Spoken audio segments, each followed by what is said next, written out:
Greetings everyone, and welcome to our 20th anniversary lecture series. It is a great pleasure to be here today to introduce an old friend, mentor, and colleague from Oxford, Professor Ulrike Roesler. I met her many years ago when I was still doing my DPhil at the time, and she was teaching there, and she was an inspiration for all of us, and certainly for myself, especially when it came to, she just reminded me, critical editions. At that time, I had to decide whether I was going to be doing a critical edition for my dissertation. And Ulrike was very kind to say yes, yes, and give me all the instructions, and I was completely horrified. And I said, isn't there any other way out? And she was like, well, there is a diplomatic edition, which is at the end, that's what I ended up doing, which was still a lot of work. So thank you for reminding me. It's really a great pleasure and an honor for us to have Professor Ulrike Roesler visiting us today and very kindly agreeing to give us a talk on her latest research on the Kadampas. She's actually one of the few scholars that works on this so deeply onto the texts and the tradition of the Kadampa school. Ulrike's main research interests are actually in Tibetan Buddhist literature, and she has been looking at cultural exchanges between India and Tibet for quite some time now, and specializing.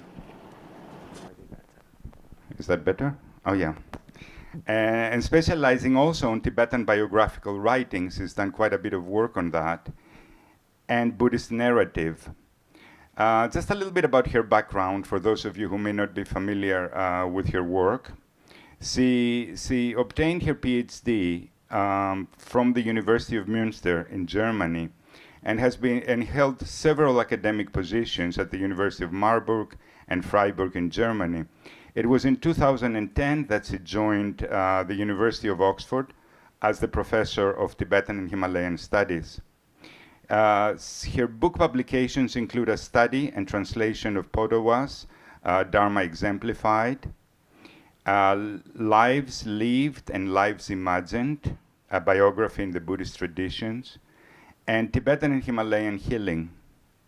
In 2012, she founded the Tibetan and Himalayan Study Center at Wolfson College, my alma mater, in Oxford, which is basically an interdisciplinary network for those engaging with Tibet and the Himalayan regions. So today is very exciting that she will be talking to us about the tantric side of the Kadampa school. Most of us know the Kadampa school for being very much a virtuous monastic, kind of boring order in some ways. In comparison to other Tibetan lineages and traditions, which are very exciting in different ways. So today she'll be giving us a talk on a meditation practice, a Vajrayana meditation practice that the Kadampa school seems to have practiced, and it's quite important for them, the 16 spheres. So with that, please give me a warm welcome for Professor Roesler.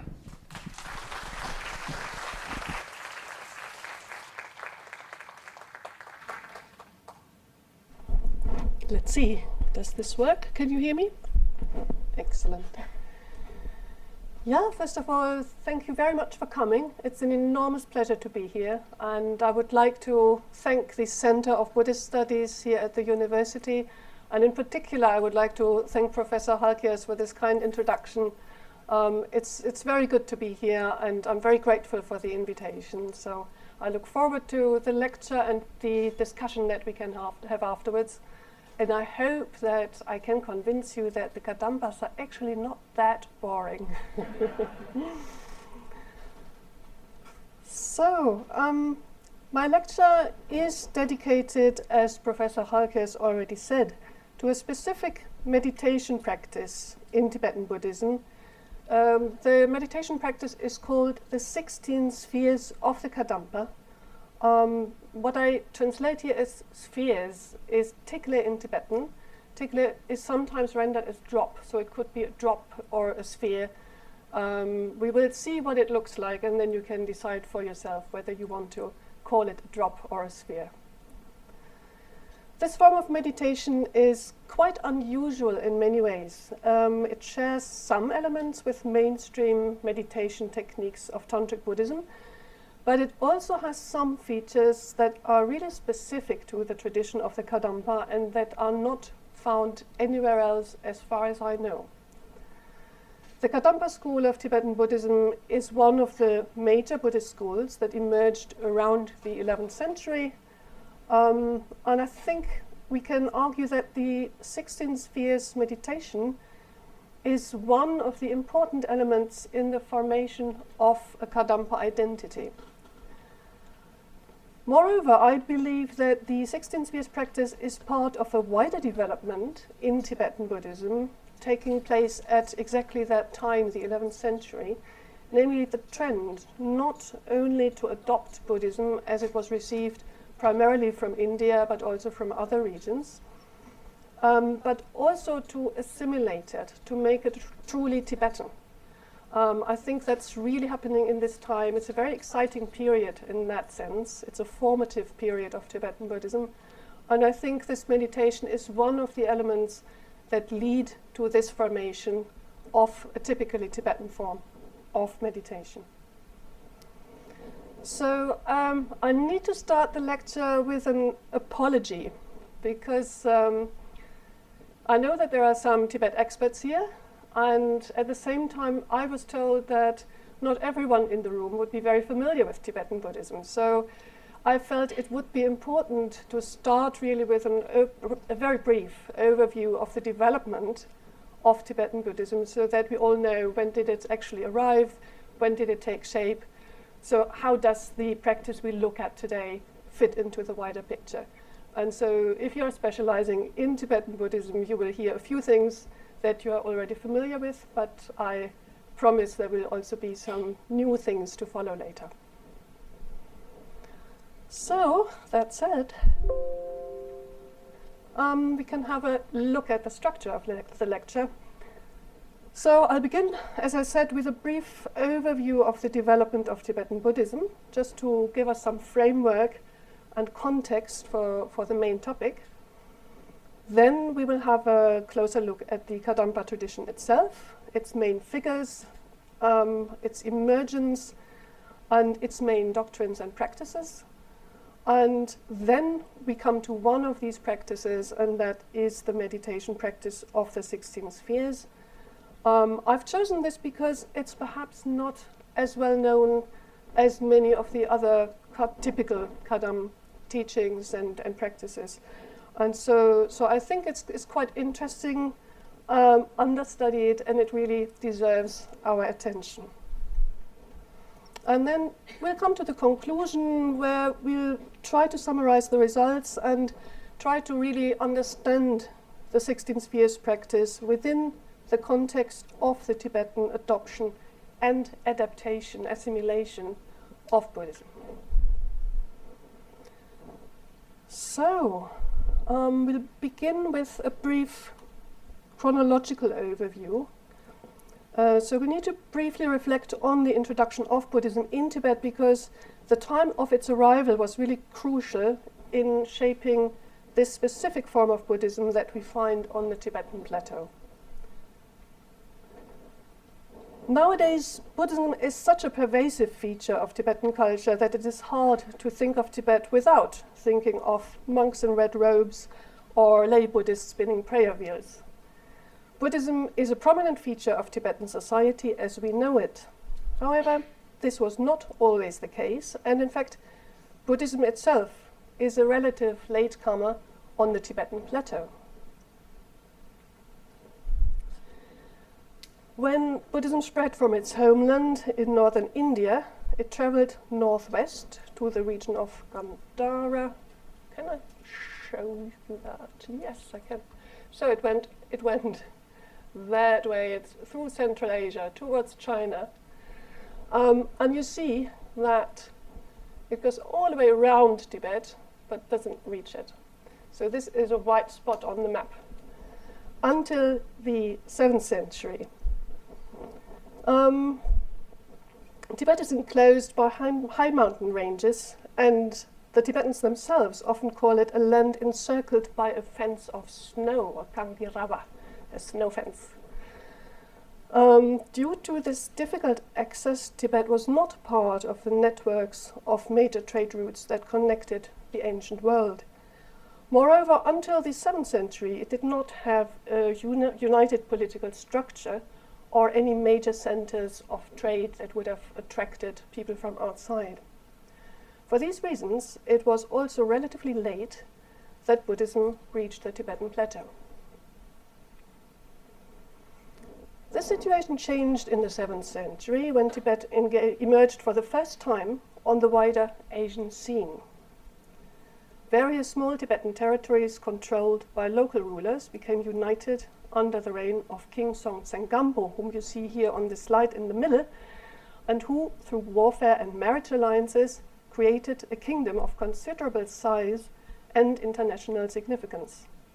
Songtsen Gampo was also the first Tibetan king to promote the introduction of Buddhism, thus enabling Tibet to take part in the Buddhist culture of its neighbors, such as India, Nepal, Kashmir, Central Asia, and China.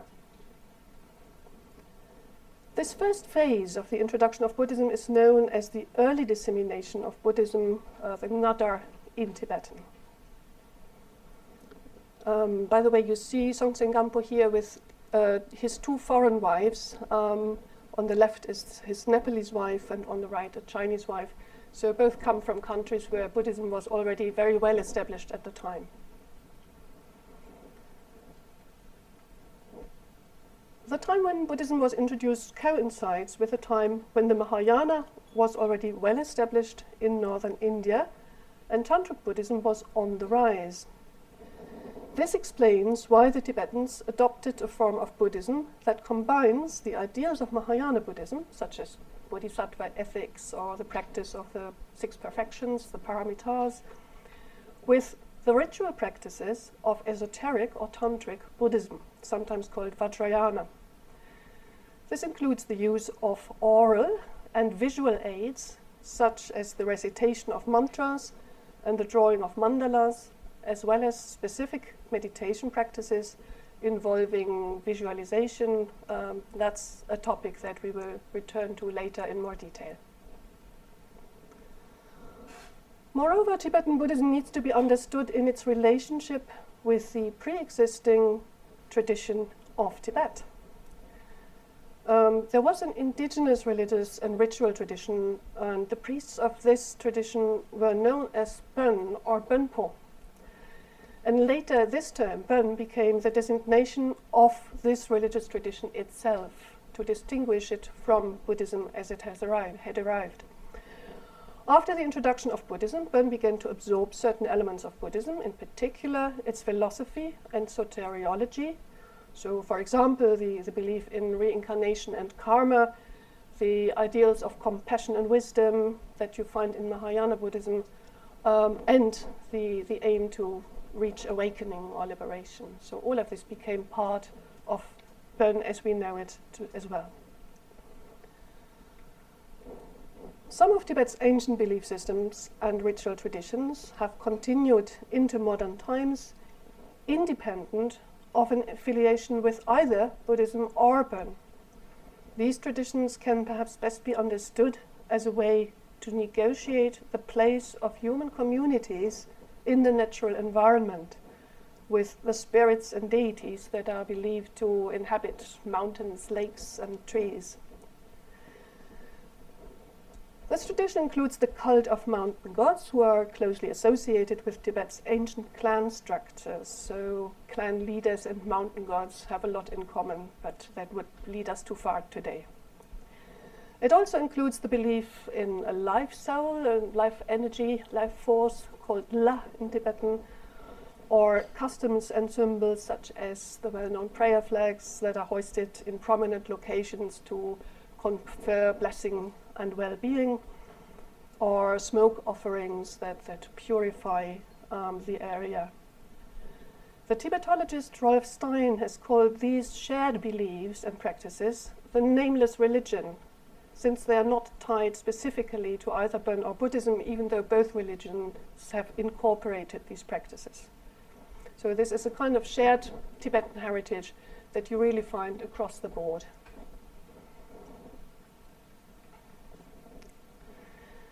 In the first centuries after the introduction of Buddhism, the new religion was not widely practiced among the population of Tibet, but remained an elite movement promoted primarily by the royal court.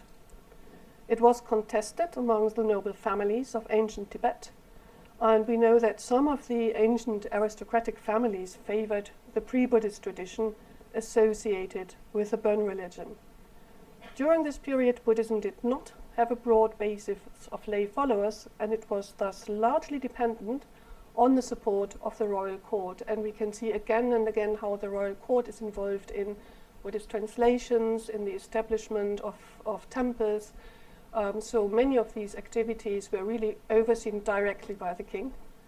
And so the picture was very different from what you see now in Tibet, where Buddhism is such an ubiquitous phenomenon. The precarious status of Buddhism in the early days is reflected in the Tibetan myth of the supine demoness, whom you see in this slide. According to this myth, which is recorded in later Tibetan historical sources, the whole of the Tibetan plateau was considered to be the body of a giant demoness lying on her back. When King Songtsen Gampo tried to introduce Buddhism, the demoness caused various obstacles. Songtsen Gampo's Chinese wife had brought a geomantic chart from China. She analyzed the features of the landscape, and she recommended to tame the demoness by building Buddhist temples on her limbs, on crucial parts of her body, thus really literally pinning her down with Buddhist temples. So it's a real subjugation of the land of Tibet, imagined as this big female body controlled by the new religion, by Buddhism. The Drokang temple in Lhasa became, which we know as one of the most important pilgrimage sites of Tibet, was built on the heart of the demoness. And from then on, she was under control, and it became possible to establish Buddhism on the Tibetan plateau. The earliest Buddhist buildings during this time were temples, like the Drokang temple originally, rather than monasteries. The first monastic institutions of Tibet, the institution of Tibet, was founded more than 100 years after the initial introduction of Buddhism. This is the monastery of Samye. You see here the central temple of Samye Monastery. It was founded in 779 under the supervision of the Indian abbot Shantarakshita, and with the essential support of the tantric adept Padmasambhava, who had come to Tibet to negotiate and to subjugate local spirits and deities and convert them into Buddhist protectors. It was here that Tibetans were ordained as monks for the first time. However, the institution was largely run by Indian and Chinese groups of monk scholars who were housed in separate buildings at Samye Monastery. Samye also had a translation school in which Tibetan scholars were trained to translate Buddhist scriptures into Tibetan, primarily from Sanskrit, but also from Chinese and from several other languages of the region, such as Khotanese. There are even translations from Pali. There are translations from what the Tibetans call the language of Drusha, the Gilgit area. So there is quite a variety, but the majority of texts was translated from Sanskrit. The plan of the monastic complex of Samye mirrored the structure of the cosmos as described in the Abhidharma Kosha, with Mount Meru at the center of the world and the continents arranged in the cardinal directions around it. So this temple in the middle would represent Mount Meru, the central mountain of the world, and here we can see what the cosmos looks like, again with Meru in the middle, and the continents in the ocean around this central mountain. And now we'll have a look at the ground plan of Samye Monastery, the whole complex, and you see the That's the temple in the middle that represents the central mountain, Mount Meru. And you see these other buildings around it, and it's now a bit distorted because buildings have been added later. But it seems the original plan was really a representation of the cosmos as it is described in the Abhidharma Kosha.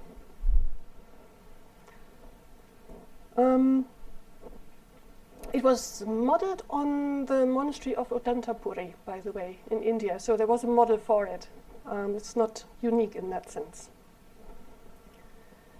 The early dissemination of Buddhism came to an end in the mid-9th century. Langdharma was the last king of a unified Tibetan territory. He is known as someone who persecuted the Buddhists, although, it has to be said, a document discovered by Samten Karme among the Dunhuang sources casts some doubt on this version of history. So he found a text that actually contains a prayer of Langdharma, a Buddhist prayer. So I think all of this deserves some further investigation. Be that as it may, with the assassination in 842, the powerful Tibetan Empire broke apart. The loss of a centralized power also meant a loss of royal patronage for Buddhism, and the Buddhist monasteries were abandoned, and Buddhist practice came to an end in Central Tibet. The situation changed in the late 900s. Buddhism re-entered the Tibetan plateau from two sides. The monastic ordination lineage was reintroduced from the east by a group of Tibetans who had gone to obtain ordination in Amdo, in the northeastern part of the Tibetan plateau, and then returned to Central Tibet to re-establish the monastic ordination lineage, which always needs a quorum of monks to be present. So once it has broken off, you can't do anything about it, and you need to go somewhere where you can find a living ordination tradition, and then you can bring it back. At the same time, in Western Tibet, the kings of Guge Purang initiated a new period of Buddhist scholarship and acted as Buddhist patrons, very similar to the kings of the early Tibetan Empire. So it was clearly modeled on this idea of a powerful Tibetan Empire with kings providing patronage for Buddhism, sending Buddhist monks from Tibet to study in India and bring back new texts, new doctrines, new practices. Buddhist art, to invite teachers also from Nepal or India or Kashmir to Tibet, in order to revive Buddhism. This revival period of Tibetan Buddhism is known as the later dissemination, or the Chidar in Tibetan. And now, finally, with the Chidar period, we have also reached the time that we want to talk about today, in which the main schools of Buddhism emerged. The importance of this Chidar period, the later dissemination, the revival of Buddhism, can really hardly be overstated. It's a time when Buddhism was not just adopted, but also assimilated to resonate better with its Tibetan audiences. Due to these adaptations of the later dissemination period, Buddhism gained traction among the lay population, and the 11th and 12th centuries saw a rapid increase in the number of followers of Buddhism, which also resulted in the foundation of numerous, at the time very small-scale, monastic institutions that began to be spread out across the landscape in Central Tibet. It's quite interesting when you read biographies from that time that often you read about Buddhist masters and it says, well, his father was a practicing Bonpo, was a Bon priest, and then the child felt drawn to Buddhism. And you always wonder, what did the family make of that? But the biographies are hagiographies, so they never tell us. They never tell us about the problems that may have arisen. So we simply don't know. But what it shows is really that you suddenly have this period of conversion where families that were traditionally really part of the pre-Buddhist traditions suddenly were integrated into the Buddhist fold. So we can really regard this as a period that is formative for Tibetan Buddhism as we know it. We have, as we saw, renewed patronage. We have new translations of Buddhist texts into Tibetan, mostly at this time really coming from the south, so from Nepal, Kashmir, North India. We have new transmission lineages arriving in Tibet, new teachings and practices coming with that. We have new philosophical developments, like the famous school of logic and epistemology at Tsangpo that was established around the time, or other practices, yogic and ascetic practices. The Chö tradition, the famous Chö, or cutting off tradition with its rituals, or Shiche, pacification. So many of these typically Tibetan practices were formed in this time. We have also new forms of an indigenous Tibetan literature. In the first phase of Buddhism in Tibet, what the Tibetans did was largely to translate. At this time, they start to write. And you can see them experimenting with new forms of literature, and some of them are highly original, because there is no preformed model for a written literature. There was plenty of oral literature, storytelling, epics, clan histories that were remembered, memorized, and passed on orally. But writing text, composing texts, is really something new happening here.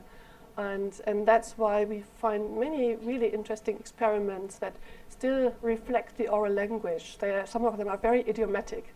So if you're interested in Tibetan language, look at texts from this time. They're great fun, and you find a lot of dialect, idiomatic things, proverbs, jokes, all sorts of interesting stuff.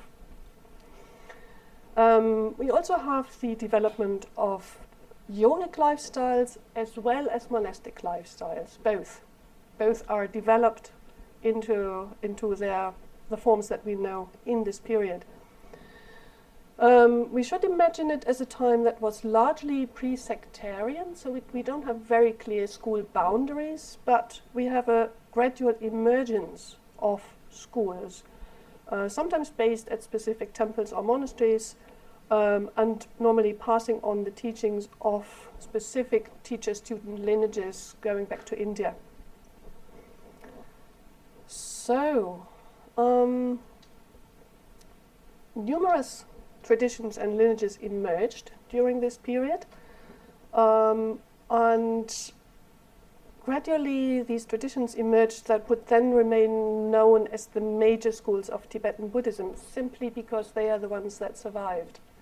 So in textbooks on Tibetan Buddhism, you often read, oh, there are 4 schools of Tibetan Buddhism. It's not quite true. There were many more. Some of them have survived, some of them haven't. Some were small, some were very important at the time, but we just don't know very much about them because then they faded. And so it was a complex picture, a largely pre-sectarian picture, but also we see the main schools emerging that were then successful long-term. And those are, well, the Kadampa that we are looking at today, the foundation of their mother monastery, their first monastic institution, Retting, was in 1056-57, and we'll have a closer look at that in a moment. They were then later absorbed into the Gelug tradition, so that's why nowadays you don't have the Kadampa as a separate school, because they, around the, we don't actually exactly know how that happened, but sometime around the late 15th century, after Tsongkhapa's lifetime, they really disappeared on the scene and were replaced by the Gelugpa. The Sakyapa, their main monastery, Sakya, was founded around a very similar time in 1073.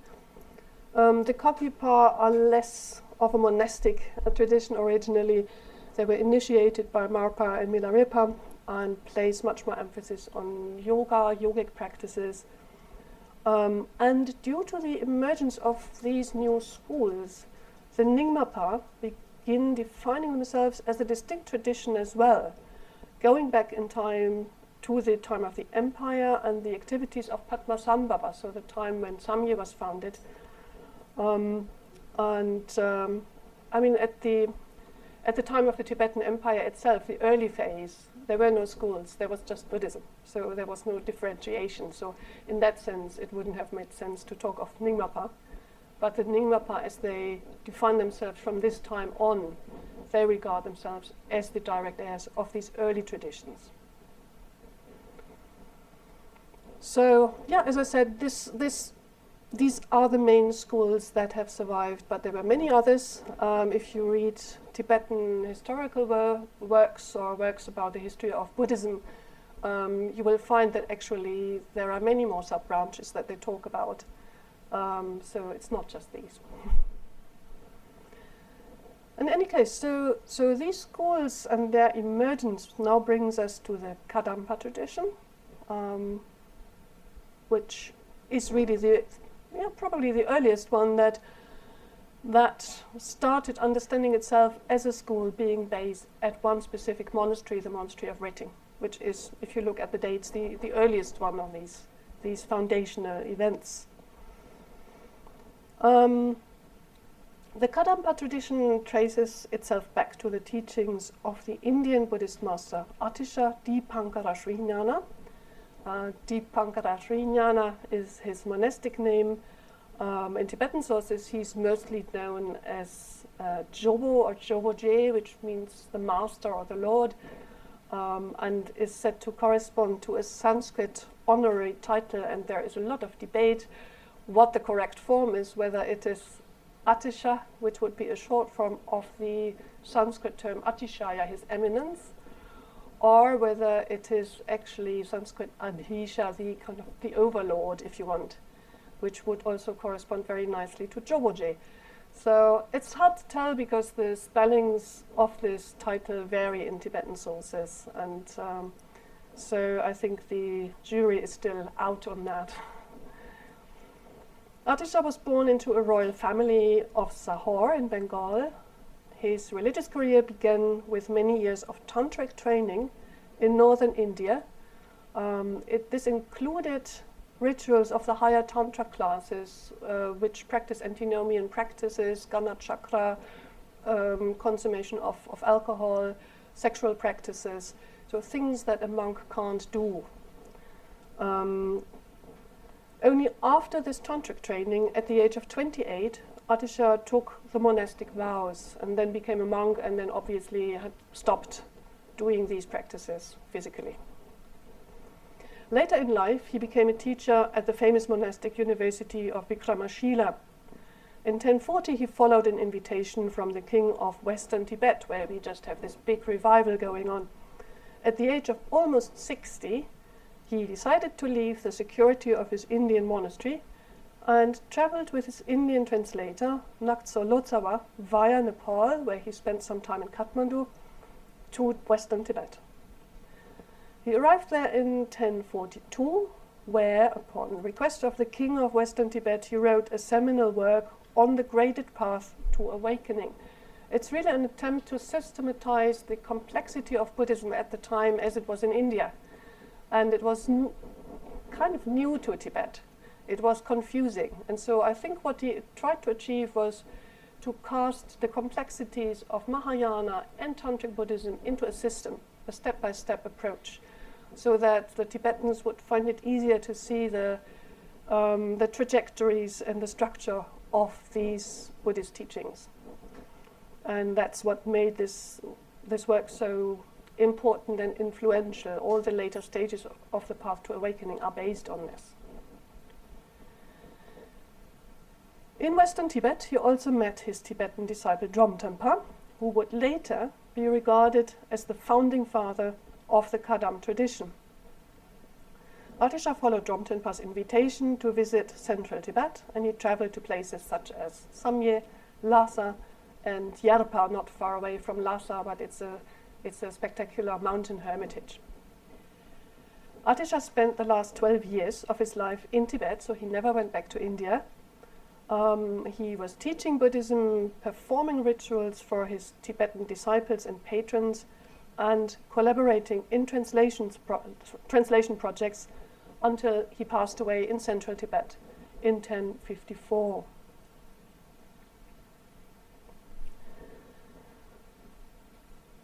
Now, this is the Tibetan founding figure, the disciple of Atisha, who is regarded as the founding father of the Kadampa tradition itself.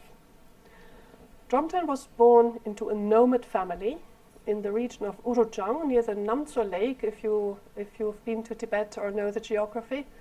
So it's really nomad territory, still today, if you go there. As a young man, he went to Kham in eastern Tibet to study with the scholar Setsun for 19 years. So that was a long period, a long and influential period. And we read in his biography that during this time he studied Abhidharma and Nyingma Tantras. And I find it quite interesting that the Kadampa biographies say this quite happily, that he studied Nyingma Tantras, because these Tantras were controversial. They were not included in the mainstream canon. But our authors don't seem to see any problem there. So again, and I think evidence of this cross-sectarian, non-sectarian attitude at the time. Dromten then heard that Atisha was visiting Western Tibet, and he traveled via Central Tibet all the way across to Purang, where he met Atisha. He invited Atisha to Central Tibet, and he stayed with him until Atisha's death. He traveled with him, and in the biographies we often see that he is the one who has to take care of Atisha's community, this little community traveling with Atisha. So when they run out of resources, Dromten Pa is sent to his home region to procure gold. It seems there was gold in his home region. And he had donors who would also contribute. So he's really the one who also managed the community, if you want. After Atisha had died in 1054, his temple in Nyeta was taken over by one of the Vinaya communities, the monastic communities of Lhasa. And Atisha's disciples were asked to leave. So basically, they were kicked out. According to biographical sources, Dromten Pa had been asked by Atisha himself to establish a monastery in order to continue the life of the community and the teachings. And he now tried to accomplish this task. He traveled in search of a suitable place and finally received an invitation from a lay patron to found a monastery in the Reteng Valley. And that's what you see here, Reteng Monastery in the Reteng Valley. An amazing landscape. It's quite special because there is a little juniper forest around the monastery. And if you've been to Tibet, it's, the landscape is quite barren. There are not many trees normally. So having this little juniper forest is quite a special place, and you can see why they would have wanted to establish a monastery there. The trees are also protected, and I've asked a colleague who studies plants how old these trees can get, and he says easily the old ones 800 years without problem. So it could even be that some are still from the foundation period of the monastery. Dromten Pa came to the Reteng Valley in 1056 with a small group of yogis who had been students of Atisha. We should mention also that Dromten Pa himself was never ordained as a monk. He was a layperson, and his closest companions were yogis. So we are not talking about monks in red robes here. Sleeping quarters for him and his companions were erected, and they built a shrine for Atisha's relics. They performed rituals to pacify the local serpent spirits, the Nagas, the Lu, and then the new monastery was consecrated in 1057. Dromten stayed there, taught his own students, did meditation retreats until he died in 1064. Some of the most important teachers of the early Kadam tradition were trained by him in Reteng, and this is what ultimately made the Kadampa so successful, because those trained in Reteng, the next generation of students, they later went on to found their own small monasteries in the surrounding regions. So that's how this tradition grew in the area, and in the 11th and early 12th centuries it became quite influential in Central Tibet, locally. Monastic institutions played an important role in maintaining the continuity of Buddhist transmission lineages However, we should not take monasticism for granted, but I think we really need to ask why and how the Tibetans took to the monastic life. Monasticism is one of the elements that evolved during the later dissemination period, and it became incredibly popular from the 11th century onwards. The Tibetans are ordained into the Mula Sarvastivada Vinaya. They never used any other Vinaya. That was already decided at the time of the Tibetan Empire and remained so throughout history. However, monasticism itself was not a ready-made item. It developed in an environment in which different styles of religious life, such as non-celibate yogic practice, were flourishing alongside monasticism. Monasticism as a form of religious communal life was entirely alien to the indigenous traditions of Tibet. It was really a newcomer. And in a way, I believe we have not properly answered the question why Buddhism in its monastic form became so prevalent. I mean, there is no reason, it didn't have to. The life of a monk is challenging for those who take the full monastic vows. The Mula Sarvastivada Vinaya has 258 vows for monks. It's a lot, and you mustn't break them. For nuns it would be even more, but Tibet never had a monastic ordination lineage for nuns. The Vinaya also imposes additional demands on the lay communities who provide the material supplies needed to maintain the monastic community. The foundation of numerous monastic institutions therefore meant a considerable commitment both for the monks and for the lay population. Heather Stoddard had an interesting theory that part of the reason why so many young men at this time became monks is perhaps because in previous times, let's say time of the empire, there would have been soldiers in the army. So what do you do with all these people when you don't have an empire anymore and you don't have this big army? So the sons can become monks. I don't know. I think there's probably something to that. In any case, lots of good research topics if you want to look into this further.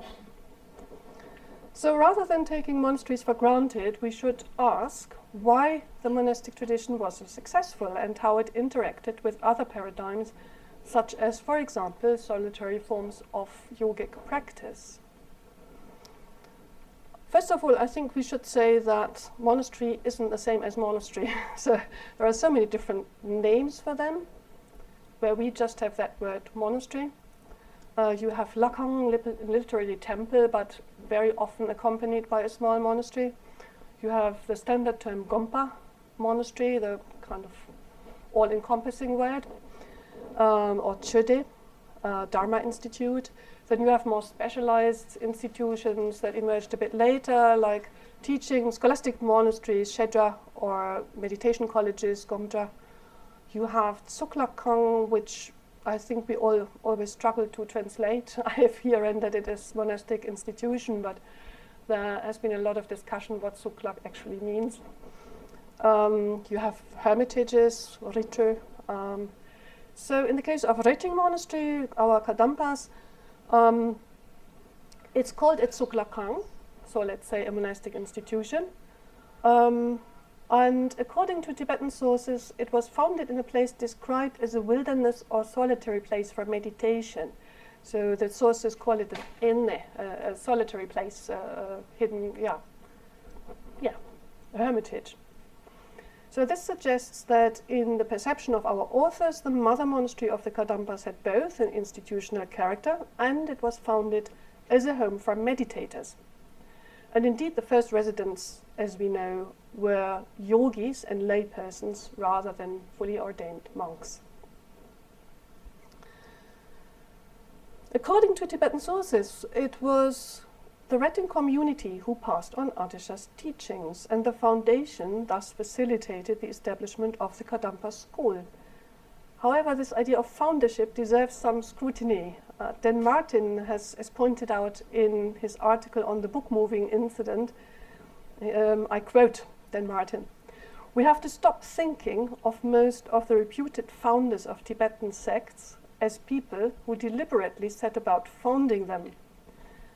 I think we have to go even further and doubt, rather than assume, the very concept of foundership. This may, by the way, apply to other religions as well, I imagine.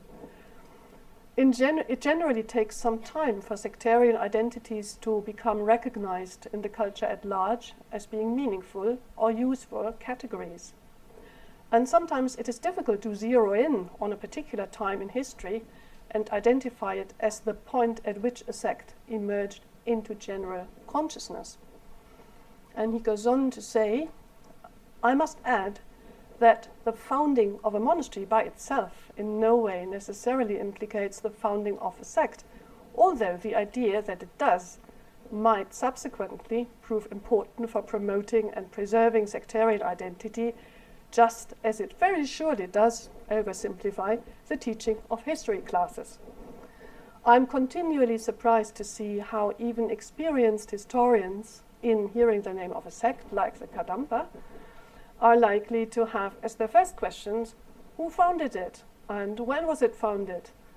When I think the more important matter is, when and why did people in the larger society first become aware that there was such a thing as the Kadam?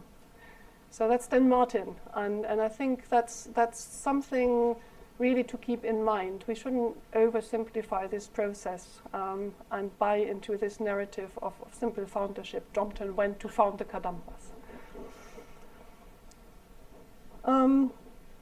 I think we can also see that mirrored in the various names for the Kadampa that you find in early sources. In 15th century sources, when they were already well established, it's very straightforward. They're called the Kadampa. That's explained as Atisha's Dham, Atisha's explanations of the word of the Buddha, the Ka. But if you look at early literature from the tradition, so sources from the 12th century, usually they don't call them Kadampa at all. They call them Jopa, so the followers of Jo Atisha.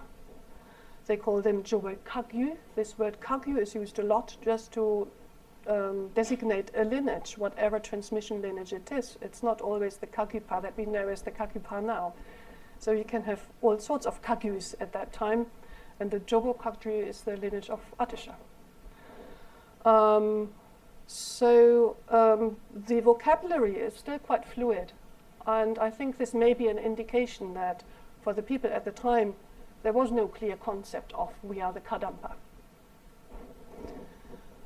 Kadam histories are quite inclusive as well, so they tend to include Buddhist teachers from other lineages. So, for example, Gampopa, whom we regard as an important founding figure of the Kagyupa, he happily appears in Kadam histories because he also studied with Kadampa teachers. So again, it shows us this cross-sectarian fertilization and interaction, and there were no very clear boundaries at this early time. So, with this in mind, I think we can now have a look at what kind of factors may have played a role in the emergence of these Buddhist schools or traditions, not just the Kadampa, but others as well, I suppose. And I've just tried to come up with a few categories and factors that you often read about in texts of these religious traditions and things that I think were important to the people. You usually find a charismatic Tibetan founding figure, in this case Dromtenpa, in other cases, other schools, others. You usually have an Indian origin of the tradition, in our case Atisha. You need patrons. Without patrons, you can't have a school. It doesn't work. So patronage is essential. Very often you find the inclusion of local traditions that can also include local deities who are often then turned into protective deities. So something local is integrated into the tradition. And then for a long-term success, what you need is teacher-student networks to ensure continuity and spread if you have networks. you usually have something that is specific to this tradition in terms of doctrines and practices. So you would have Mahamudra in the Kagyu tradition, and you would have Lamrim in the Kadam tradition, etc. You always have a narrative of the history of the tradition that can be more historical or more legendary, but no tradition exists without a story.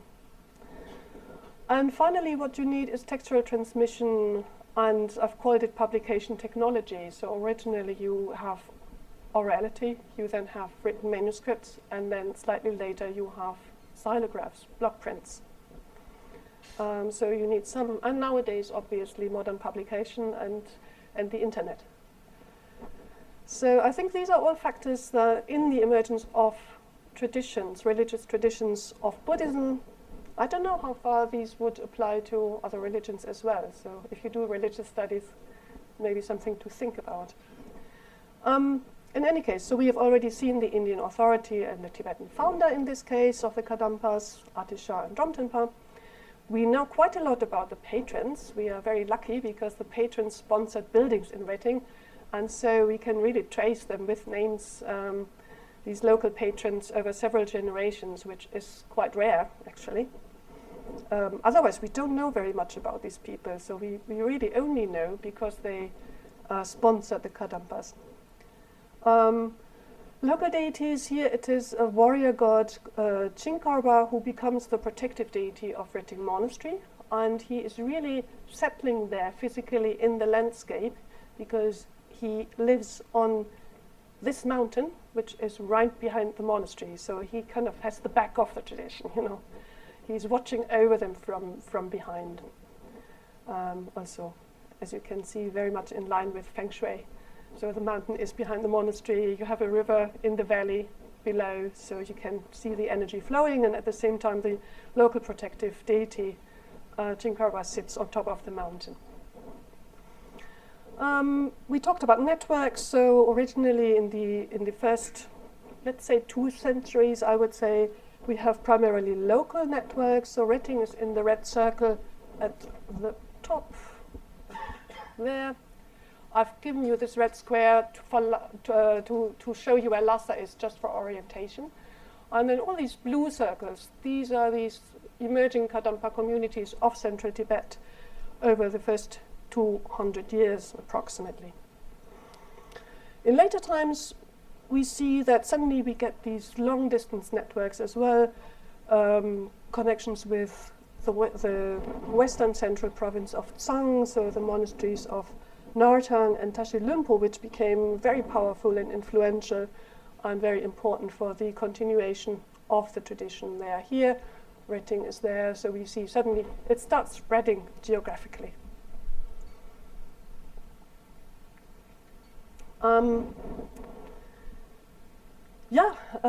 Specific teachings, Lamrim, the graded path to awakening, is typical Kadampa, later became Gelugpa. Lojong, mind trainings, purification of the mind, which is a technique to dissolve attachment to the ego. And there are many very short instructions that were very, very popular and still are today.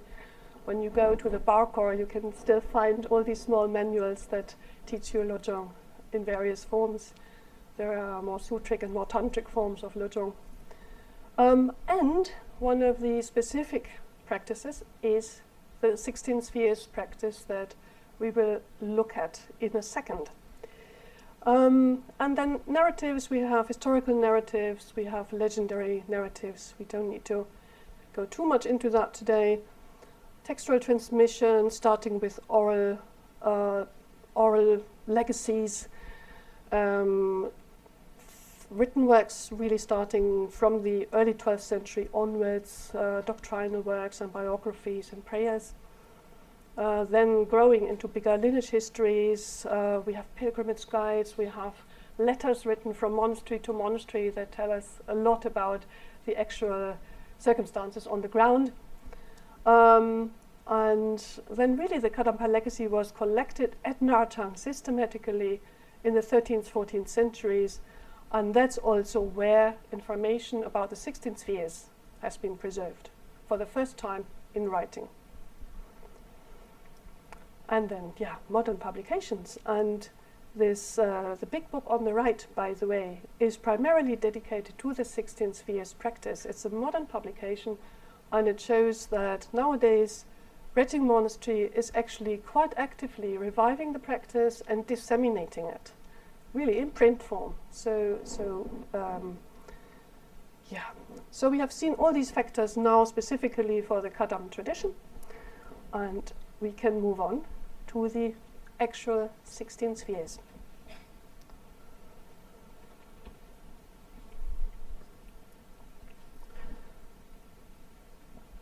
The 16 spheres meditation practice is basically a sadhana. It's a Buddhist tantric visualization practice. It's described as what the Tibetans call an uncommon practice, tunmon mahimba. So it's something that is, in that sense, esoteric and only passed on from teacher to student rather than shared publicly. Esoteric or tantric Buddhism, as you know, is based on principles of Mahāyāna, so it shares the bodhisattva ideal with the Mahāyāna, 6 paramitas. So what's different is not so much the philosophy, but rather the techniques that it uses. And so it uses visual and oral means to transform the consciousness faster, simply. It's a fast track, if you want.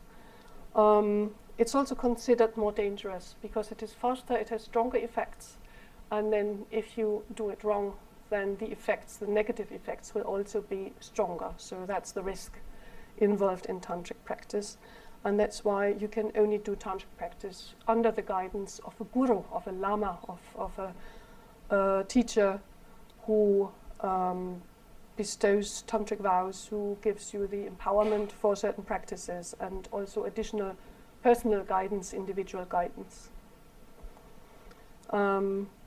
It's perfectly fine to talk about Tantra. So what we do today in talking about an esoteric practice is unproblematic. They publish books about it, so we are not doing something illegal here. But in order to practice what we talk about, for that you need the empowerment. So don't try it out at home without the empowerment. So again, I thought, and again I must ask the specialists to bear with me for 2 minutes, just while we have a brief overview of tantric forms of meditation for those who are perhaps not so familiar with them. So we can distinguish 2 basic forms of tantric meditation. Both involve visualization techniques in which the meditator first dissolves the world around them into emptiness. So it's basically the meditative experience of the emptiness of the phenomenal world, if you want. We know phenomena in Buddhism do not have an intrinsic nature, an intrinsic existence. So dissolving the phenomena around you, the world around you, into emptiness, empty space, is a direct meditational experience of that. Then within this empty space, one engages in the meditation practice itself. The typical form would be deity yoga, where the meditator visualizes the main deity. What we call deity here can be a Buddha or a Bodhisattva, to whom the practice is dedicated. The visualization may involve other activities, such as the recitation of the mantra of the meditation deity. This visualization of the deity is called the generation stage. You mentally generate the deity in the empty space around you. The second stage is called completion stage. So the visualization, that form, is dissolved, and the meditator rests in the formless contemplation of the empty natural state of the mind, which is sometimes described as luminosity. The mind is luminous, naturally luminous. In the completion stage, the meditator may also apply forms of yoga involving the subtle body, so the system of energy channels in the body and the inner winds or energies, if you want. So I hope that's sufficient as context for what we are going to read. just as a very quick overview. There is also another form known as Guru Yoga, where the meditator visualizes their own guru, their own root lama, as the main figure, and the idea is to understand the guru as an enlightened being and merge with their enlightened mind. So both of these will play a role in the practice we are looking at. So, the 16 spheres practice itself involves a visualization of 16 successive tigle. So tigle are either drops or spheres, whichever you prefer. And it is centered around the Bodhisattva Avalokiteshvara, whom you see here. The practice is said to have been passed on orally in a single line from teacher to student for several generations until it was written down at Narthang. This first written version is contained in the so-called Book of the Kadam Lekbam, which was compiled in writing at Narthang in 1303. The practice is said to have been taught by Atisha in Tibet, which raises some interesting questions about authenticity and legitimacy. It doesn't come from India. Typically, tantric systems are expected to have an Indian origin, and that's certainly true for all scriptural tantric cycles, all the big tantras that you find in the Buddhist canon in Tibet. They are regarded as teachings of the Buddha or a Buddha, transmitted to India via an Indian lineage. So the Indian origin safeguards the authenticity of the tantra. That's not the case for some other forms of esoteric practice, such as Guru Yoga, which invites the meditator to visualize their root lama, typically a Tibetan root lama, as the central deity.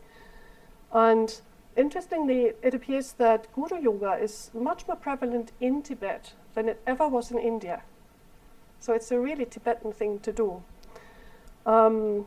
By definition, this cannot have an Indian origin if you have a Tibetan Lama at the center. So this is unproblematic because the practice does not require a scriptural tantric source. It's not based on a tantra. So in a way, the problem doesn't arise.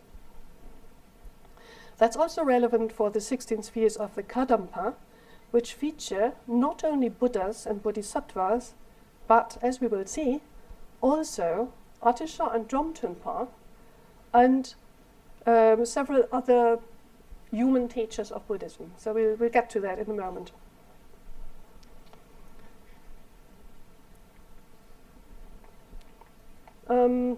Avalokiteshvara, or Chinresik in Tibetan, is the central deity of the visualization. He appears in his form with 11 heads and 1,000 arms, as shown in this image. He's the source from which the other deities and human figures emerge. However, we will see when we have a closer look at the instruction that the deities are not really around the central figure, so they are not really popping out as it seems here, but rather they should be imagined inside the central figure, and each of them is in the heart of the previous one. So what happens in the practice is that 16 times you go further in and in and in and in into the deity, into the heart of each deity. That's a very unusual movement. I'm not aware of any parallel for that kind of technique. There's also a mandala which shows the same step-by-step going inside in a very abstract geometrical way. So you have the mandala palace with 4 gates on the outside, and you have these 16 layers drawn here. So you would go inside, inside, inside, inside, inside until you reach the center. And at the center you would find the 4 main meditation deities of the Kadam tradition, symbolized by these colors, yellow, white, green, and dark blue, which stands for Shakyamuni, Avalokiteshvara, Tara, and Achala. So we'll see they play a role in this meditation practice. As I mentioned, the first written version is found in the Book of the Kadam Lekbam, written in 1302 at Narthang, And the instructions are in the first part, known as the Pache in Tibetan, or the Father Teachings. So in that section you find the first written description of this technique, produced by the 9th Abbot of Narthang, who also compiled the Kadam Lekpang in writing. So that's our first written evidence before it said the practice was passed on orally. The text in the Pache begins with an interesting description for the preliminary ritual, including the empowerment. And we won't have time to look at that in detail, but in short, the tantric master has to collect soil and water from 4 corners around the place where the initiation takes place, and take it inside to the place where the mandala will be constructed. And he has to ask the sadaks, the lords of the soil, the local territorial deities if you want, and the chudaks, so also the lords of the water, to agree that he may use their ground and their water to construct a mandala. And then he mixes the clay and then makes that the platform for the mandala. So you really have this localization taking place, and then the empowerment is conferred. In the meditation practice itself, the meditator visualizes a succession of 16 spheres containing meditation deities. And while mostly in most generation stage practices you would visualize the deity in front, sometimes also you would self-visualize, but normally it would be in front. Here, as I mentioned, each one is inside the heart of the previous one. It begins with Avalokiteshvara, who opens his heart to let the meditator in, who then sees the next meditation deity. And that's repeated 16 times, step by step. And if you have a look at your handout, you can see the names of these 16 drops, and you can see which figures appear here in which sequence. And it begins with the sphere of the outer inconceivable array. We could say that's simply the cosmos at large, the universe, and is represented by 1,000-armed Avalokiteshvara, whom we saw on the slide before. Then it zooms in. It goes to the sphere of what is called literally the endurance world, which is our world, the world we live in. And here the meditation deity is Buddha Shakyamuni, who is responsible for our world. Then it zooms in further. We go to the realm of Tibet, again represented by Avalokiteshvara in a different form. Then it zooms in further.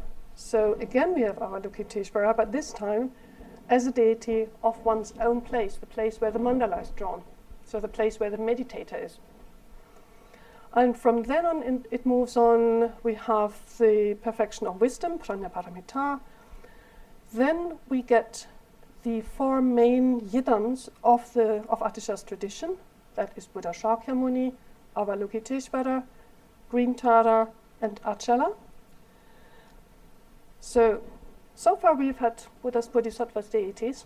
Now we move on to humans. We have Atisha himself. We have Dromtenpa. We have Asanga's lineage of Yogacara. We have Nagarjuna's lineage of Madhyamaka. We have the lineage of blessing coming from Vajradhara, so that's the tantric lineage. So that's the 15th Tigle. And the last one, the innermost one, is in drawings just shown as a kind of rainbow light, this swirl of rainbow light. And that's the sphere of great awakening. So that's really where the meditator rests in the awakened mind, the natural state of the mind.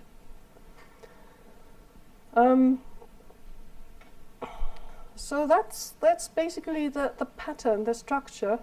And I thought, just to get a better sense of these meditation instructions, we could perhaps have a brief look at a slightly shorter text written slightly later by Nyukla Panchen, and you find that on pages 2 and 3 of your handout.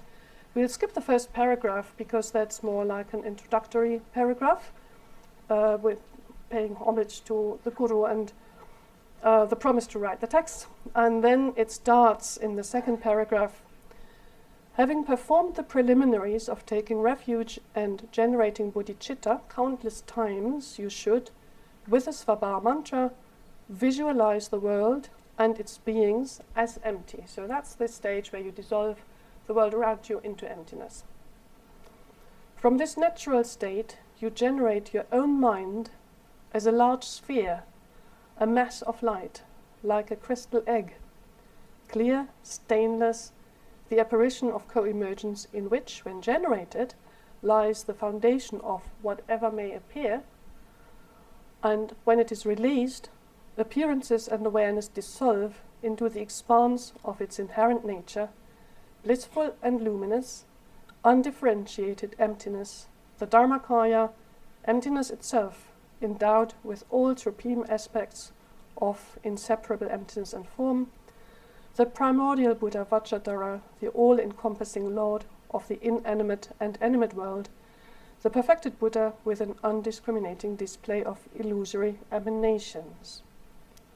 From this, like a bubble surfaces from water, appears a white syllable pam, which melts into the tip of the stamen of a lotus, on which a white syllable a appears, from which a moon is formed as a seed. On top of it, a white ri is perfectly formed, Avalokiteshvara Dinasagara, with 1,000 arms and 1,000 eyes, abiding amidst pure and completely perfected clouds of perfect offerings, which fill the space everywhere, and rainbow canopies. Visualize clearly the sphere, the tikle, of the inconceivable array, so the first tikle, as you say the 6-syllable mantra of Avalokiteshvara or Mani Padme Hum, and please the noble Avalokiteshvara with the 7-branch prayer. His heart opens, full of white rainbow light, and you and all sentient beings, headed by your parents, enter into the heart of the compassionate Lord. Now, on the outside, there is the noble Lord. Inside of him, there is a mention of great liberation, with 4 corners and 4 doors with porticos within this Lord, in whom all factors conducive to awakening are assembled. On a seed of lotus and moon, from a golden syllable Om, appears the matchless Shakya king, with 1 face, 2 hands, making the earth-touching gesture in meditation, as the Nirmanakaya, sitting in Vajra posture, with the appearance of a sage. This Lord, wearing the netted monastic robes of red and gold, illuminates all quarters with golden light, and it becomes the drop of the endurance realm, so our world. As soon as we see this, you and all sentient beings, having assumed the body of Lord Avalokiteshvara with 1 face and 2 arms, holding in the right hand a crystal mala and in the left a lotus, circumambulate the Lord of Munis, and gaze at his face full of joy. With a 7-branch prayer and saying the mantra of the Muni, we please the untainted best of the Shakyas. His heart opens and he invites us with light rays which pervade the realm of the Muni of the endurance world. Then again, at the center, there is the Lord of the Snowy Mountains, so of Tibet, posed on a stainless seat of lotus and moon, with 1 face and 4 hands, sitting in Vajra posture, the first pair of hands with palms joined, the lower right holding a crystal mala, the lower left holding a fully blossomed white lotus. You cannot get enough of looking at him. His peaceful face smiles gracefully. He is adorned with various kinds of silk and jewels. This is the sole father of all jinnas, Avalokiteshvara, the deity of the sphere of snowy Tibet, the fruit of us Tibetans having practiced 10 million of good deeds. We, the beings who are as limitless as the sky, circumambulate him, make offerings and perform the 7-branch prayer and say the 6-syllable mantra. Having made offerings with all of this from the heart of this sole father of the jinnas who is empty, without characteristics and without intentions, there appear the 3 doors of liberation, each with their respective lights, and this is where the Lama leads us. Having gone there, we enter into the body of that noble one. Inside of him is Avalokiteshvara of our own abode. Lord Kasarpani, like lunar crystal, completely white, one face, two hands, etc., etc., etc. So we leave it there. I just wanted to give you a taste of these instructions and this visualization, so that we have a better sense of how this works. So, what does this do? So we've seen this zooming in technique from the big cosmos to the place where we are. Then the meditation deities of the Kadampa tradition, then the main teachers of the Kadam tradition. And I think in terms of typology, it's I don't know whether that's fair to say, maybe a crossover between deity yoga and guru yoga, because you have Buddhas and Bodhisattvas and you have human teachers. So it's kind of merging both types in a fairly creative way, I think, in a unique way in any case. I think it's interesting to see how at each step the meditator imagines themselves together with all sentient beings entering into the heart. So basically the meditators are incorporated into these figures. They become part of it, together with all sentient beings, headed by your parents. So you're part of a community and you go deeper and deeper into the main meditation deities of the Kadam tradition. You interact with the deities or gurus who appear, you circumambulate them, you say mantras, you prostrate, etc. So you physically, visually interact with them. As I said, there is this question, where does this come from? It is said to have been taught by Atisha. I found an interesting comment in a commentary on the practice written by Geshe Gelsen in the 18th century, so much, much later. And he says the following: the uncommon, so esoteric, short transmission of this instruction is from Amitabha, Buddha Amitabha, and noble Mahākarunika, Avalokiteshvara, to the Jobo, Atisha, and his students. The Kadam Lekbam, the Book of Kadam, says, and it is widely acknowledged, that in truth, Atisha Joboje is Amitabha, Buddha Amitabha, and Dromtenpa is Avalokiteshvara. So here we have a Buddha as the source of the teaching, Amitabha. The image of Mahākarunika that we saw in the slide with Avalokiteshvara is produced as explained in this instruction. Regarding the mandala that you saw, this geometrical mandala, while it was not explained in Tibet by the Jobo Atisha and his disciples, in the boundless, countless Buddha fields in the 10 directions, the image is made like this, as we have seen. The image of Mahākarunika and the mandala of this kind have also been described by the Buddha himself in the sutras. The Karandavyuha says that when the Buddha was in the Jetavana, turning the wheel of Dharma for innumerable disciples of the 3 vehicles, the Bodhisattva Sarva Nivarana Vishkambin asked about the making of an image of Avalokiteshvara and the special virtues of it. And the Buddha explained the innumerable ways of making an image of Avalokiteshvara. Now, I think this mention of the Karandavyuha is absolutely essential for understanding what is going on here. And indeed, in a longer instruction, the original instruction from the Pachu, from the Kadam Nekbam, says also in the 7th sphere at some point that the meditator should enter into Avalokiteshvara's pores, the pores of his body, to see limitless realms. That's a direct allusion to the Karandavyuha, where you have this vision of Avalokiteshvara appearing with the many, many pores of his body and all sorts of divine realms, celestial realms, spirit realms appearing in his body in all the many pores of his body. So there is indeed a sutra that has a very similar vision. And that takes us to some important textual links So as we have seen, the Karanda Vyuha Sutra, a Mahāyāna sutra, centered on Avalokiteshvara, is an important scriptural source. In the Tibetan historical consciousness, Avalokiteshvara became the patron bodhisattva of Tibet. According to Tibetan legend, he came from his seat on Mount Potalaca in South India and manifested in Tibet as a monkey bodhisattva who mated with a rock demoness and produced 6 children who became the ancestors of the Tibetan people. So Avalokiteshvara is also the ancestor of the Tibetans. Later he manifested in Tibet as King Songtsen Gampo to introduce Buddhism.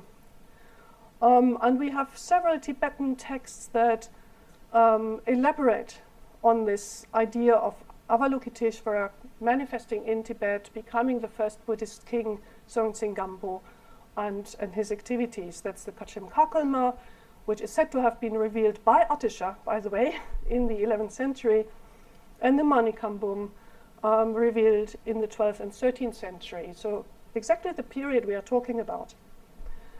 Now, the Book of Kadampa, our text, takes this one step further, because here Avalokiteshvara does not only manifest as Songtsen Gampo, King Songtsen Gampo, but also as Dromtenpa.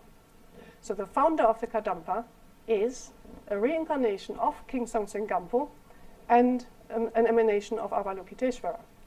So it totally links in with this historical narrative in Tibet, with Avalokiteshvara as the patron saint overseeing the introduction of Buddhism. And Dromtenpa, the founding figure of the Kadampas, is an essential part of this, according to Kadampa narratives.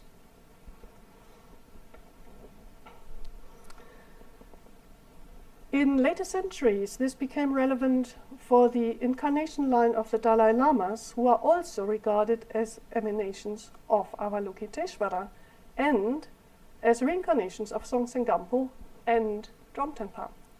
So this lineage that we have seen here carries on into the Gelugpa tradition and into the political sphere in Tibet as well, during the rule of the Dalai Lamas. So this idea is very consciously invoked in the writings of the 5th Dalai Lama and his regent, Desi Gyatso, in the 16th century. And then it becomes the standard. And for example, the 7th Dalai Lama becomes a great sponsor of Reting Monastery. And he made his personal tutor the head of Reting, and he became the first Reting Tulku, the first Reting Lama. So a very, very close connection of the Dalai Lamas of the past with this tradition. So, in conclusion, we can now review what we've seen. So we've seen the introduction of Tibet, the revival period in which the schools emerge. The 16 spheres practice is one element in this gradual process of school formation. It conveys several important messages. It portrays the Kadampa as the direct heir to Avalokiteshvara's legacy in Tibet. By integrating Atisha and Dromtenpa into the visualization, it elevates the founding figures of the Kadam tradition to a rank equal to that of the Buddha and the Bodhisattvas visualized in this practice. They really appear alongside Buddhas and Bodhisattvas.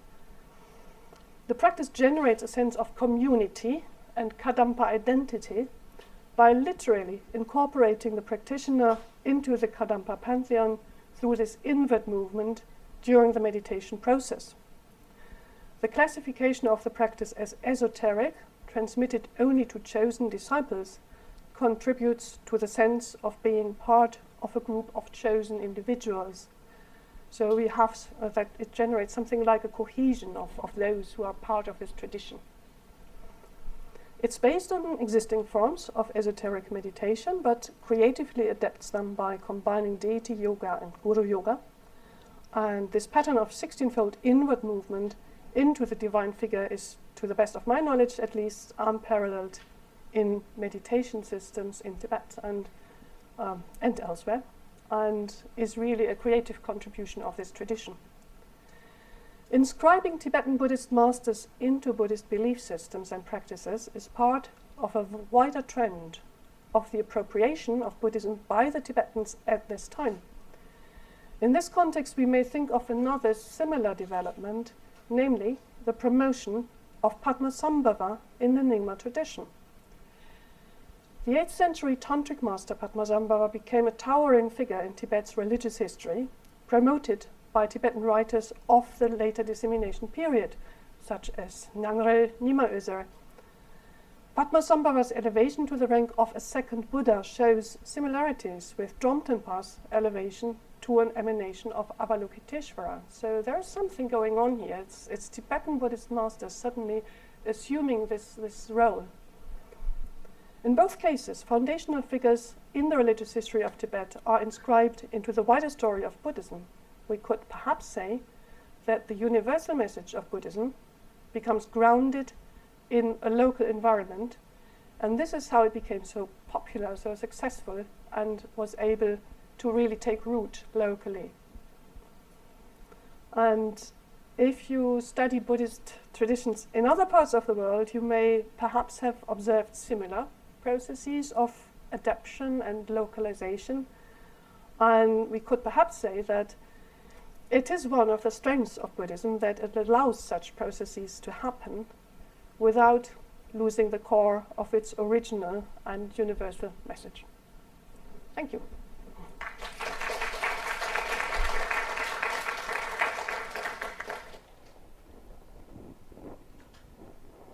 Now, I've been talking very long, I'm sorry. You must be exhausted. I hope you still have some questions. Yes, thank you very much, Ulrike. Thank you. Thank you for this fascinating talk about the Kadampa. And, as you were going over the meditation, what resonated with me with this meditation is very much a Nyingma flavor. Mm-hmm. I couldn't get away from the fact that even though I cannot at this moment locate anything similar in the Nyingma tantric teachings, that there's something very Nyingma about it. And it came to me that the Kadam Lengbam was considered in the Namcho texts a sky dharma, a space dharma. And so there is that connection. And of course, then Atisa revealing the Kacheka Koma, which of course is again very much tied with the Nyingma and the Manika boom. So it seems there's a cross-fertilization, it seems to me, going on between the Kadampas and the Nyingmapas at that time, which I think is a fascinating relation which has never really been explored. And I think your work raises very interesting issues and questions about that kind of I guess, non-sectarianism in that the early formations of Tibetan Buddhism. So that was something that came to me as you were talking. So thank you very much. I think this is, I don't know if you have any other links or you think, because you also mentioned that Dromtonpa studied with Nyingma masters, right? Mm. So it would make a lot of sense that somehow, because this kind of esoteric practices, they're highly esoteric actually, because of course this is just one layer of the sadhana, but then of course it has to do with winds and it has to do with chakras and all, so on and so forth. So it seems to me, it's coming from there. Yeah. Somehow. Yeah, I think the early Kadampas would have been perfectly happy with that description. I don't think they would have had any problems with that. And in fact, in the earliest biographies that we have of Atisha and Dromtenpa, there is a remark that I found quite striking. Not only that Dromtenpa studied Nyingma Tantra in the East, but also that, the other Kadampas, they were a bit fussy and purist, but Dromtenpa wasn't. And he was very happy to integrate old practices and Atisha's teachings into one system. So I think you're spot on with that. And the Kadam Lekpam itself is also a very interesting case. I didn't know about that. It's mentioned in the Namche. It describes itself as a terma. And there are long dialogues in the Pache section of the Kadam Lekpam in the beginning, with long dialogues where the transmission lineage of this practice is discussed. So we get all the masters to pass it on orally. And in this process, at some point, the Kadam Lekbam as a book manifests. They even give a page number, but it hasn't been written yet. It's still oral. But they say, oh, it has, I don't remember how many, 670 whatever pages. And then this magically manifested book, the Tulpe Lekbam, the manifested Lekbam, then it disappears again. So it's a kind of half material and half, I don't know, Daknang kind of visionary book that exists out there, and is then conceived by these masters and passed on, and then at some point written down. But it's definitely it's a terma, it's a mind terma, yeah. In the Namcho is considered, space term also. Oh, okay. Yeah, it's defined as such. Yeah. Yes. Yes, thank you very much.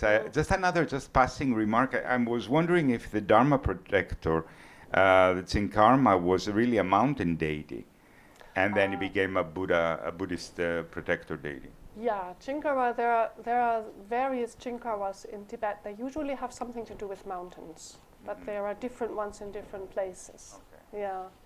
So the name simply means the guy who has this white felt hat, this turban, like the emperors of the empire.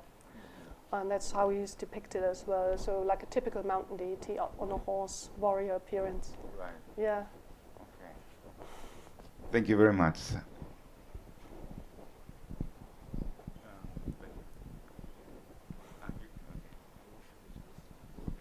Thank you. Or maybe I go like that. Hello. Oh, okay. Thank you for the lovely talk. Informative. Is there any evidence or indication of this practice originating as a kind of spontaneous revelation or tantric or shamanistic type of personal experience, then being codified and communicated to others as a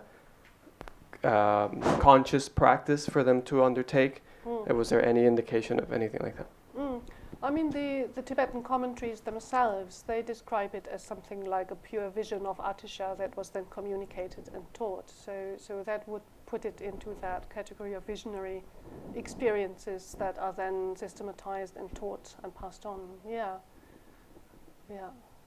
I mean, in the earliest layers of text, they don't say very much about it, but later commentators understand it that way.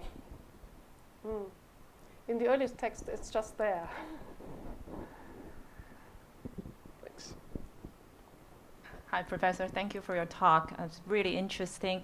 I thought it's fascinating that the 16 spheres includes not just the Buddhas and the Bodhisattvas, but also Atishas and Jongdumpa. You mentioned this is an oral tradition. I wonder, because in the oral tradition, it's possible that parts of the transmission were just left, orally and not written down. So is this still being practiced, and whether the current practice, in the oral tradition has, some kind of, differences or discrepancies to what's been written down? Thank you. Yeah, thank you. So first of all, it is still practiced. And I think it's even quite consciously being revived at the moment. This is happening both inside Tibet. So Reting Monastery has started in the 1990s, I believe, to give the empowerment for this and the teachings for this practice after this whole gap caused by the Cultural Revolution and the aftermath. So this is definitely something that they regard as an important part of who they are and what they have to pass on. We have publications about it, and we have Buddhist masters at Reting who give the empowerment in the teachings. The Dalai Lama as well does that. So he does that in India. So in that sense, I think at the moment there is a revival. In between, oral traditions are always difficult to track down into the past. We can try to understand what they are like nowadays. We can go and ask people, but in the past, it's very, very difficult to get hold of oral transmissions. So I wouldn't really be able to say very much about that. What I know is only what the tradition itself says, and that is that for about 5 generations, if I remember correctly, it was passed on purely orally before it was then written down for the first time. And then after that, you start having texts, written texts about it as well, like commentaries and instructions how to draw the mandala and instructions how to do the practice, etc. So that I think this written tradition probably mirrors an oral tradition going on, but obviously we can't really track that down very well. Okay, thank you, Professor, for your very interesting talk. I really enjoyed it. I was wondering in what historical context this teaching was composed, and who is supposed to be its intended audience. Well, if you look at the first written testimony of this practice, it gives you a very clear idea of that. The teaching is said to have been passed on for the first time in a mountain hermitage, in the mountain hermitage of Yarpa, where Atisha was staying with his closest disciples. And again, during these instructions taking place at Yarpa in this hermitage, there are warnings against spreading it too far, and it's meant to be kept secret because it's an esoteric practice, etc. So it gives you this image of this relatively small community around Atisha, always with this warning that you often have in esoteric traditions, that it's not a public teaching. You can't just pass it around.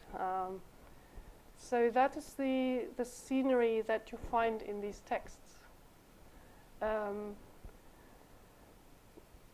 Yeah, I think it's a very interesting question where, in what kind of circles this was then passed on and practiced. And I'm currently working my way through a number of early Kadampa texts that have recently been published in Tibetan. There was a very spectacular find recently in these new publications coming out of Tibet, where they found old manuscripts, and one of them was actually ascribed to a direct student of Kadampa and describing the main deities of this practice, and I got very excited, and I thought, oh, we have an early testimony. But then towards the end somewhere it mentioned the Pachu of the Kadam Lekbam, and I thought, okay, so the Kadam Lekbam is already there, so it can't be that early. So it's really the work we have to do, just reading these early sources and trying to trace the communities, who were these people.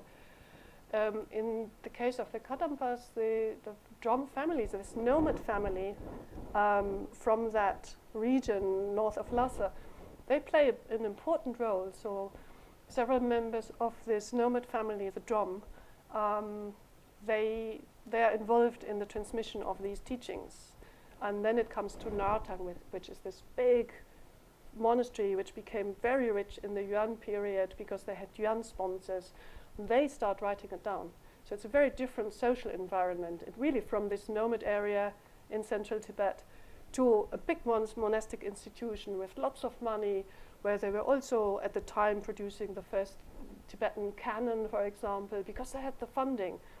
And they wrote it down and then started propagating it. So socially, it's very, very interesting what's going on there, yeah.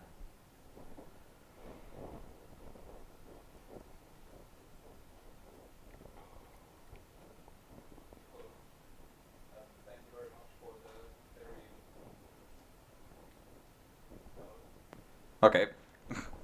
Thank you very much for the very interesting lecture. I'm wondering if the 6-syllable mantra features further in any of the other 16 spheres or drops, and if it seems to get any kind of inordinate amount of attention, because in the Karana Vyuha Sutra, certainly it's seen as sort of the most powerful thing, even more powerful than Buddha himself.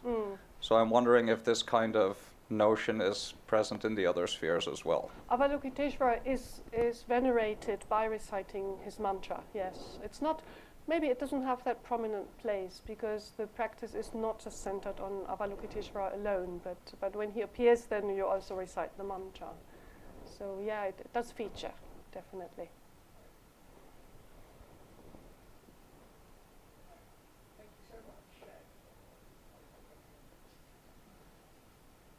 Silenced. Hey, thank you so much. That was really just so interesting. I was wondering a little bit, going back to what Dr. Halkia said about at the beginning, you know, that we've got a boring idea of the Kadam school. Why, apart from just scholarly ignorance, do you think that may have taken hold of our sort of idea of the Kadampas? Did this practice actually become a bit marginalized over subsequent centuries within Kadampa identity, or do you think it only happened when the Gelupas sort of swallowed up the Kadampas? Why don't we have this strong sense of this aspect of the Kadampa school in our understanding of them? Well, first of all, it's an esoteric practice, so and then I think the other two big trademarks are really Lamrim and Lojong. And that became so much more widespread and so much more prominent that I think it overshadowed this practice a little bit.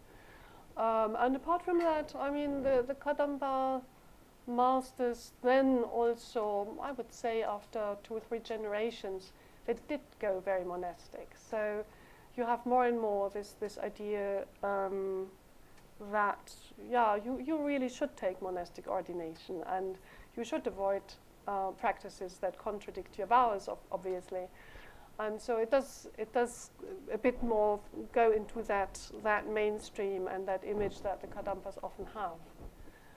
I just think that this earliest time was rather different. So there are other strands within that tradition as well. It's just a bit more varied than people imagine. Just a couple of generations even, that there's that Nyingma crossover vibe. Quite soon it comes to that more scholarly Sangpo Noitok sort of feeling. Yeah, I don't know. Scholarly, I think maybe Sangpo, yes. Sangpo has this big school of logic and epistemology. Otherwise, no, they were very hands-on, very much, you know, on the ground, I would say. But they tended to promote sutra over tantra, and you often read in the text that they say basically both lead to the same goal. So why would you risk the tantric path if you can have sutra? There is no advantage. There are just bigger risks. So better avoid it in case of doubt.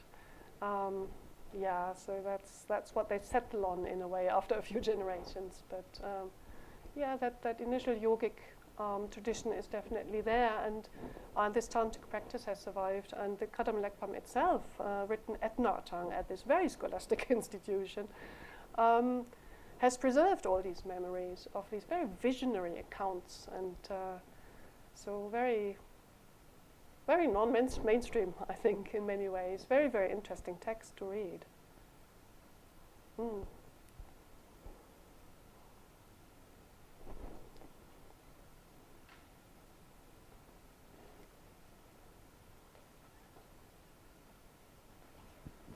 Hello, Professor. I'm a little bit curious because you mentioned that this particular practice, they combine the Data Yoga and Guru Yoga, because I know there are also some kind of like alternatives you have to practice, or you'd better to practice step by step. So I'm wondering, is it very common to combine the two elements into one single and concrete practice?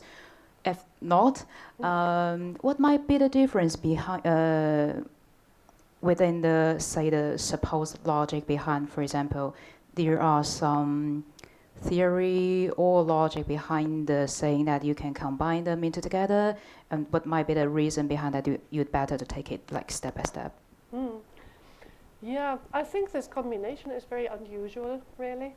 And I think this is exactly what we find in this formative time of the 11th, 12th century, where everything's fresh, everything's new. You know, it's really where Tibetan Buddhism takes off in the wider population. So it's brand new for most people. And in that sense, they had to invent many things. They had to create many things that worked for them.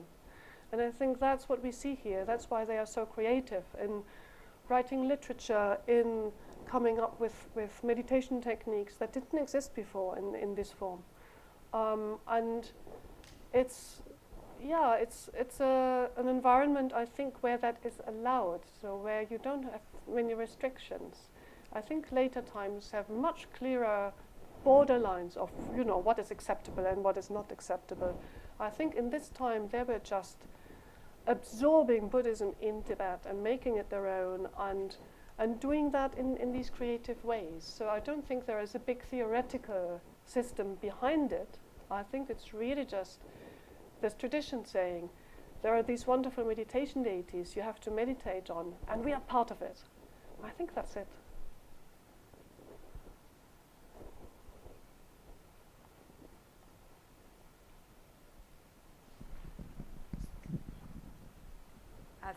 Thank you, Ulrike, for the wonderful talk. You noted that it was interesting that in the sequence of meditational deities that we have sort of the bodhisattvas, and then it becomes humans, Atisha and Dromdonpa. And I was just wondering, because I was thinking maybe the appearance of not just the fact that we have the appearance of these two teachers, but then particularly Dromdonpa. And I was just wondering whether or not it had any significance insofar as legitimizing him as the legitimate, lineage holder, after Atisha presumably had many potential disciples. And I was wondering if you had gleaned from your research anything about the way that Dromdonpa became his heir in that sense. I think it's probably significant, really, that this practice was passed on by Dromdonpa's family. So I do see a family lineage here talking about their heritage and making it this big story of, this unique heritage. Atisha passing it on to our family member, and we are passing it on to others. And I think there is some of that. And there is definitely in the Kadam Lekbam, Dromdonpa really becomes this larger than life figure, Avalokiteshvara.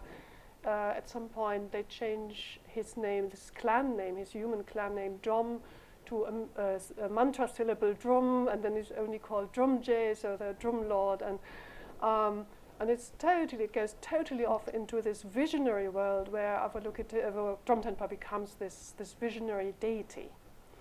And there is definitely some kind of tradition building going on. And we know also that there was some competition between other disciples of Atisha and him and the Vinaya communities locally in Central Tibet. The Vinaya communities were all competing with each other, fighting each other. They kicked Atisha's disciples out. Atisha's disciples went separate ways and founded their own monasteries. So Rating was founded by Dromdonpa.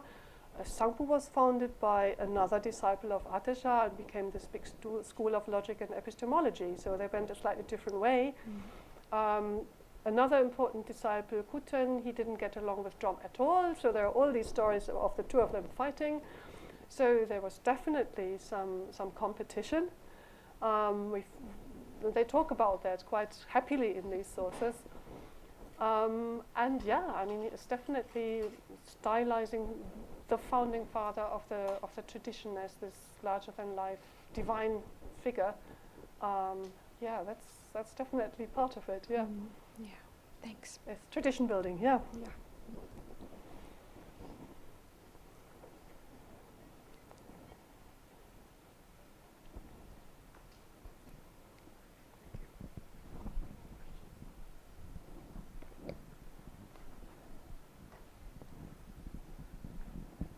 Any other questions, or are we all exhausted? One more question, maybe, which Please, was just on the inner logic of the 16 of moving from, macrocosm inwards, and then there seems to be as well in the final sections going through the human teachers, then possibly the teachings, the different lineages that the teachers give.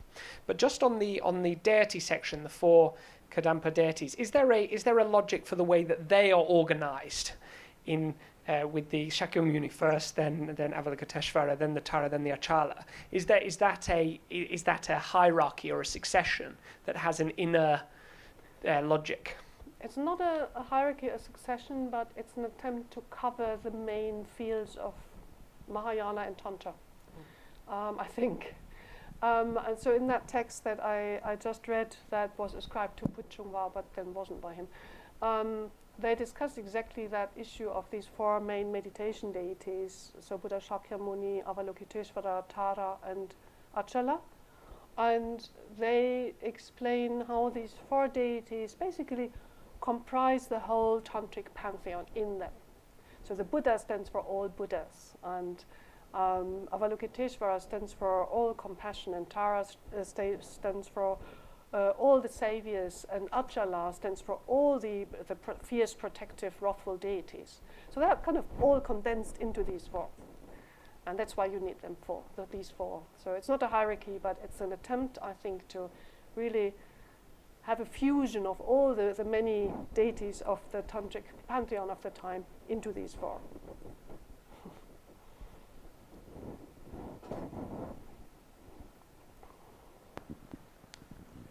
Thank you very much, Professor, for your fascinating lecture. I am wondering about the real practice of these 16 drops. For example, does that mean that every time when a meditator is visualizing these 16 drops, this guy must start from the first one? Yeah. I see. Yes. Yes, you really have to observe this sequence, otherwise it doesn't work, because if you remember the mandala, you have to start at the gates in order to get inside. You can't start somewhere in the middle. Yeah. So it's really this idea of going deeper and deeper and deeper step by step. So that can't be changed. Mm. Thank you very much. Oh, thank you, Professor, for this inspiring, profound teaching. Just now I follow your description and I try to visualize. It's so powerful, and I'm so curious that whether I'm not sure whether I missed the information that is it still taught? Yes. Oh, okay. It is still taught. I mean, it's still an existing transmission, and it has recently been revived by several teachers. Oh, okay. So yes, it's still going. Yes. Okay, so if we want to learn that, we need to have such a transmission. Find a teacher who can pass on the reading transmission, the empowerment, and give you instructions how to do it, who can give you the vows that you need in order to do this practice, yes. But that is possible. Mm-hmm. Okay, thank you.